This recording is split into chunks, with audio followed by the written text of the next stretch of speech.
જય માતાજી દાયરાને આજે આપણે આવીએ છીએ કચ્છમાં જાગોરા ભવાની જે આશાપુરામાંનું મંદિર આવેલ છે એ ડુંગર ઉપર આવેલ છે। તો આશાપુરામાં આપણે દર્શન કરીશું। તો ચાલો હવે મારી સાથે આપણે ડુંગરનો પણ સીન પેલા જોઈ લઈએ।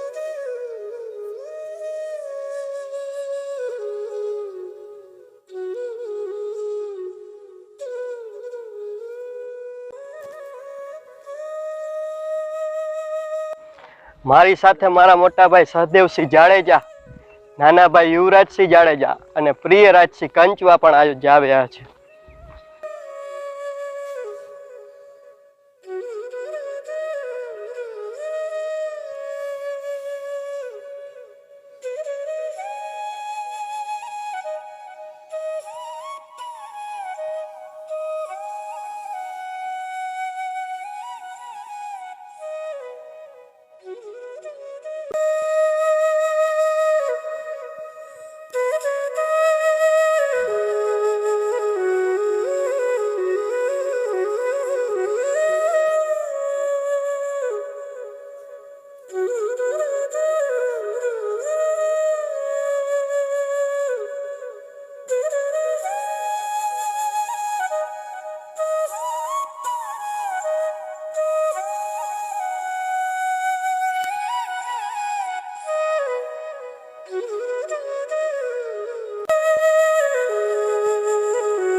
ત્યારે આપણે કરી રહ્યા છીએ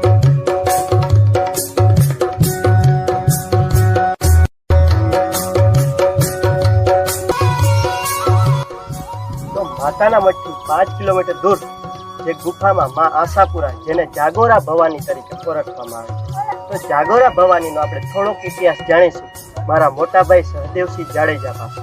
જાગોરા ભવાની વિશે સોશિયલ મીડિયા દ્વારા બધાને ખબર જ છે કે જાગોરા ભવાની માતાજીનું મંદિર ક્યાં આવેલું છે, પણ જાગોરા ભવાની માતાજીનું મંદિર કેમ આવ્યા છે અને કેટલા વર્ષ પ્રાચીન છે તે ઘણા લોકોને ખબર નથી। તો જાગોરા ભવાની માતાજીનું મંદિર 1600 વર્ષ પ્રાચીન છે, જે સાધુ સંતો વાણિયા તેની આ સાધના સ્થળી હતી। સાધના સ્થળી હતી તેને હિસાબે હંમેશા દૂર જ હોય જ્યાં તે લોકોની સાધના ભંગ ન થાય એના માટે। પણ સોશિયલ મીડિયાના માધ્યમ દ્વારા હવે લોકોને જાણ થઈ છે કે આ જગ્યાએ પણ માતાજી છે અને માતાના મઢની ચારે દિશામાં એક એક માતાજીના મંદિર આવેલા છે, જેમ કે જાગોરા ભવાની છે, ઓરાણ માતાજી છે, રાયભટ્ટ માતાજી છે, ખાટલા ભવાની છે। તેવી રીતે આશાપુરા માતાજીના મંદિરની ચારે દિશામાં એક એક માતાજીના મંદિર આવેલા છે। જે જાગોરા ભવાનીમાં મંદિર છે જે ડુંગર ઉપર જે પાછળ દેખાઈ રહ્યું છે, પણ અહીંયા જે સાધના માટેના જે ઓરડા હતા તો આપણે તેમના પણ દર્શન કરીએ। આ જે તમને દેખાઈ રહ્યા છે ભવાની માતાજીનો ઇતિહાસ જાણીએ। આ વિડીયોને આપણે પૂર્ણ કરશું તો કમેન્ટમાં બધા લોકો લખજો જય માં આશાપુરા, જય જાગોરા ભવાનીમાં।